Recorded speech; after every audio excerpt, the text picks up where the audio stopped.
ایک طرف رسول اللہ کی حدیث ہے، ایک طرف امام کا قول ہے. کسی امام نے آج تک یہ کہا کہ میرے قول کو مانو، رسول اللہ کی حدیث کو چھوڑو؟ ہو سکتا ہے اس امام تک وہ حدیث نہیں پہنچی ہوگی، اس وقت اتنا ابلاغ نہیں ہے، کیونکہ وہ کہتا ہے جو میں کہہ رہا ہوں نا وہی قول ہے. اب بات سمجھیں. اب مثال دے رہا ہوں، یہ میں سمجھانے کے لیے کہہ رہا ہوں. اگر فقہ حنفی میں مدت رضاعت 2.5 سال ہے اور قرآن و سنت میں 2 سال ہے، اختلاف آ گیا تو کس کی طرف لوٹنا چاہیے؟ قرآن و سنت کی طرف لوٹنا چاہیے. کسی بھی مسئلے میں اگر اختلاف آ جاتا ہے، کسی بھی مسئلے میں، تو قرآن و سنت کی طرف رجوع کرنا چاہیے نا. بالآخر تو اس کو کہتے ہیں تقلید جامد سے بیداری ہونا. تقلید جامد نہیں ہونی چاہیے کہ بھائی اب امام کا قول آ گیا میں نے اسی کا ماننا ہے. رسول اللہ کا قول آ جائے تو امام کا چھوڑ دو. وہ کہتے ہیں نہیں ہم امام کا اس لیے نہیں چھوڑیں گے، امام نے ریسرچ کیا ہے، امام نے تحقیق کیا. یہ عذر اللہ کے سامنے نہیں چل رہا. میں تو اکثر یہ بات کہا کرتا ہوں، ایک بندہ ہاتھ نیچے باندھتا ہے اس نیت کی بنیاد کے اوپر کہ رسول اللہ نے نیچے باندھے ہیں، تو اس کا عقیدہ درست ہے. اچھا اس کا عقیدہ درست ہے، لیکن اس کا عمل کے بارے میں تحقیق کرے. یہ لوگ، میں بار بار ان 4 اماموں کی، ان عظیم ہستیوں کی بڑی کنٹریبیوشن ہے، لیکن نبی پاک صلی اللہ علیہ وسلم کو گئے ہوئے چند سال ہوئے تھے جب ان کا دور شروع ہو گیا تھا. اگر ہم کیلکولیٹ کریں نا تقریباً 18,500 دفعہ بنتی ہے نبی پاک صلی اللہ علیہ وسلم نے جو پبلکلی نماز پڑھی ہے. پھر جو اپنی کتابوں میں، جو اپنے لٹریچر سے نبی کی نماز کا ایک طریقہ نہیں سب کو سکھا سکے. اب یہ مسئلہ، اب آپ بات سمجھیں، ہم ان کو کہیں کہ ہم نے ان کے اندھی تقلید کرنی ہے. نہیں، بالکل نہیں کرنی چاہیے. میں کہتا ہوں ان کو ایک میں اور آپشن، یہ آپ نے جو بات کی ہے ایک بیٹر انداز میں پریزنٹ کریں. نماز وہ ہے جو پبلکلی نبی پاک صلی اللہ علیہ وسلم نے پریکٹس کی ہے. اب بات سمجھیں، اس کا طریقہ نہیں پتا سب کو ایک جیسا کیا ہونا چاہیے. پتا ہے سارے کہتے ہیں جو ہم پڑھتے ہیں نہیں بات، میں شیعہ کہتے ہیں ہاتھ چھوڑ دو، بریلوی کہتے ہیں یہاں باندھو، اہل حدیث کہتے ہیں یہاں باندھو. اب میں یہ بات بتاتا ہوں. عقیدہ یہ پہلے بنوائیں عوام کا کہ نماز جو ہے ہم نے ویسے پڑھنی ہے جیسے رسول اللہ نے پڑھی ہے. اگر تو میں آپ کو یہ عملی طور پہ بات بتا رہا ہوں، اگر نیت واقعی، اگر آپ کی تحقیق ہے کہ رسول اللہ نے ہاتھ نیچے باندھے ہیں، لیٹس سپوز، اور آپ اس نیت سے پڑھتے ہیں کہ میں نے رسول اللہ کے مطابق نیچے باندھے ہیں، آپ کا عقیدہ درست ہے. لیکن اگر آپ یہ کہتے ہیں کہ ہاں رسول اللہ نے تو اوپر باندھے تھے لیکن میرے امام نے نیچے باندھے تھے، تو اللہ کی قسم یہ عقیدہ غلط ہے. کوئی مسلمان یہ عقیدہ 90% مقلد یہ عقیدہ رکھتے ہیں. آپ کو یہ غلط فہمی ہے. 90% جو تقلید کرتے ہیں نا، ان کا عقیدہ یہ ہوتا ہے کہ اگرچہ رسول اللہ نے رفع یدین کیا ہے، وہ تو کہہ دیتے ہیں کہ مردے بھی زندہ کیے ہیں. وہ تو کہتے ہیں جب ایک کمرے میں بیٹھ کے خطاب کرتے تھے پوری دنیا خطاب سنتی تھی. وہ تو یہ بات نہیں کرتے ہیں. اب مجھے ایک بات بتائیں، سارے امام متفق ہیں، موطا امام مالک میں حدیث ہے، مسند امام احمد میں، مسند شافعی میں، سارے مسالک کا اجماع ہے کہ رسول اللہ صلی اللہ علیہ وسلم رفع یدین کرتے تھے رکوع میں جاتے ہوئے، رکوع سے سارے اٹھاتے ہوئے. جو نہیں کرتا وہ کس بنیاد پہ نہیں کرتا؟ آپ کے علم تقلید کی وجہ سے نہیں کرتا.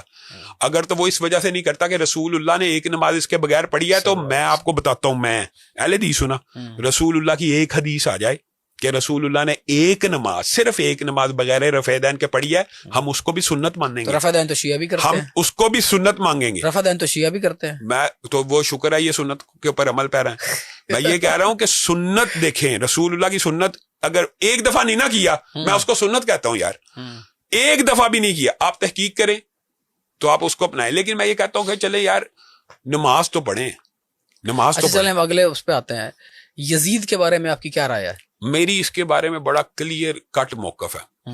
وہ بڑا عام فہم ہے اور بڑا جائز ہے. ابھی آپ کو سناؤں گا تو آپ کو سمجھ آ جائے گی. میں کہتا ہوں اس کے اوپر اللہ کی، رسول کی، فرشتوں کی لعنت ہو جس نے سیدنا حسین کو قتل کیا.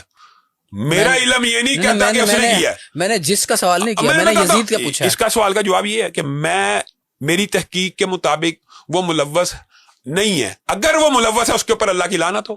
اچھا، ایک اس کا بیٹا تھا، اس کے فوراً بعد اقتدار پہ بیٹھ گیا تھا، شاید یزید ثانی کہتے ہیں اس کو. 40 دن میرا خیال ہے وہ شاید اقتدار پہ رہا تھا، کتابوں میں یہی لکھا ہوا ہے. اس نے کہا کہ میرے اوپر اتنا بڑا بوجھ ہے جو میرا باپ میرے اوپر ڈال گیا ہے، اور میں اس مسند پہ نہیں بیٹھ سکتا جو اہل بیت کے خون سے تر ہے. اور وہ پھر غائب ہو گیا. اس کو کہیں یا تو کہیں اغوا ہو گیا یا غائب ہو گیا. یہ بڑی مستند کتابوں میں لکھا ہوا ہے. نہیں یہ روایت ضعیف ہے. دوسری بات یہ، میں اس کو ڈیفینڈ نہیں کر رہا. میں نے تو اتنی بڑی واضح بات کی ہے کہ سیدنا حسین کے قاتل کے اوپر اللہ، رسول اور فرشتوں کی لعنت ہو. ہم اس کو ڈیفینڈ نہیں کرتے. لیکن یہ کہنا اس نے کیا ہے، تو یہ بات وہی ہے کہ اس بات کا مقدمہ کس کو درج کرانا تھا؟ اہل بیت کو. اہل بیت میں سے آپ ثابت کریں کسی نے کہا اس نے کیا. بات تو یہ ہے. یہ بڑی عام اہل فہم بات. بیت تو بیچارے اس کے بعد جس حالت میں تھے، اور بعد میں یہ بنو امیہ اور بنو عباس کے دور میں جس اصل حالت میں میں رہے. راؤ صاحب یہ باتیں جو ہے نا، یہ پروپیگنڈا وغیرہ میں اس کا ڈیفینڈ نہیں کر رہا، لیکن کوئی ایک مستند روایت کے محمد بن حنفیہ. اچھا چلیں، واقعہ کربلا کے جو سب سے بڑے گواہ ہیں وہ کون ہیں؟ امام زین العابدین ہے نا، ایک ہی امام ہے نا، ان کی کوئی الفاظ دکھا دیں. یہ نہیں ہے بات. اس کے بعد کتنے عرصے وہ کہاں رہے تھے سب کو پتا ہے. نہیں یہی نہیں، سب کو یہ ساری باتیں من گڑت ہیں. ایک بات بھی اگر درست ثابت ہو، ہم تو سند کے اوپر چلنے والے لوگ ہیں، ایک روایت صحیح سند سے ثابت ہو، ہمیں اس کے ماننے کے اوپر. آپ میرے سامنے دیکھیں، میں پبلکلی کہہ رہا ہوں، آپ میرے سامنے ایک روایت پیش کریں، اس کے قتل کے اندر ملوثہ، میں اس کا نام لے کے لعنت کروں گا. یعنی آپ یزید کو ملعون نہیں رحمۃ اللہ علیہ سمجھتے ہیں؟ نہیں، میں اس کے بارے میں خاموش ہوں. ہمارا اہل حدیث اسکول آف تھاٹ، سنیں اہل حدیث اسکول آف تھاٹ ہے نا، اسکول آف تھاٹ ہے یہ پورا، کہ اس سے نہ ہم محبت کرتے ہیں نہ اس کو ہم گالی دیتے ہیں. کیوں؟ اس کی ایک وجہ یہ ہے، مجھے بتائیں کہ ہر برے بندے کو گالی نکالنا کیا فرض ہے؟ میں کہتا ہوں ایسے آدمی کو تو عین ایمان ہے. عین ایمان ہے. جس نے سیدنا حسین کو قتل کیا وہ ملعون ہے. بس بات ہے. آپ بات سمجھیں، ایک بندے کی تحقیق کے مطابق بات کرنی ہے نا. ہم نہ اس سے محبت کرتے ہیں نہ اس کو سب و شتم کرتے ہیں. ہمارا تو عقیدہ تابعین کے بارے میں بھی یہ ہے.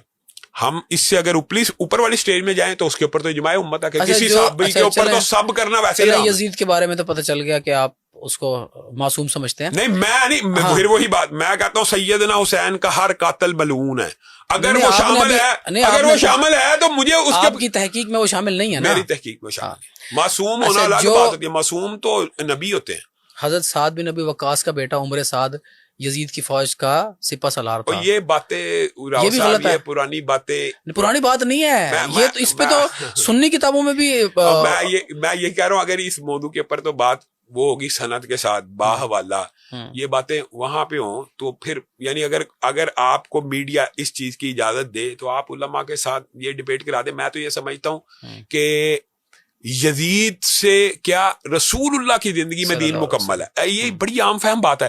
میں کہتا ہوں لیٹس سپوز، میں آپ کا بیانیہ مان لیتا ہوں، یزید ملعون ہے، یزید خبیث ہے، مان لیا، میں نے مان لیا، سمجھے. اسلام کے کسی رکن کو کوئی فرق پڑتا ہے؟ اللہ سے ڈرنا بڑا فرق پڑتا ہے. نہیں فرق پڑتا شام بھائی، بہت فرق پڑتا ہے. نہ 5 نمازیں 3 بنتی ہیں، نہ قرآن میں تحریف ہوتی ہے، نہ دین و شریعت میں تحریف ہوتی ہے. جو آپ کہہ رہے ہیں 2 لاکھ لوگ جنہوں نے ابھی جماعت اہل حدیث جوائن کیا ہے، ان کو حقیقت پتہ چل جائے گی.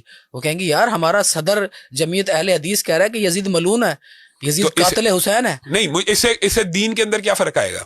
دین سے میں کوئی فرق نہیں آئے گا. مجھے بتائیں 5 نمازیں 3 ہو جائیں گی؟ نبی کہہ کے گیا کہ میں 5 نمازیں 3 دین ہمارا رسول اللہ کی زندگی میں مکمل ہوا کہ یزید کے دور میں 5 نمازیں 3 ہونے کا فائدہ نقصان کی بات نہیں ہے. بات یہ ہے کہ نبی ہمارے بیچ اپنی شریعت اور اطرت کو چھوڑ کے گیا ہے. اگر ہم اس کی اطرت کی اس لحاظ سے خدمت کر دیں کہ ہم ان کی عزت کہیں، آج کے لوگوں کو بھی بتائیں کہ وہ اتنے بڑے لوگ تھے اور میں اہل حدیث ہو کے مان رہا ہوں. آپ کا خیال ہے آپ اس کے اگر آپ نے یہ بنوانا تو آپ سیدنا حسن حسین کی شان ہم سے بیان کروائیں، ہم نہ کریں پھر کہ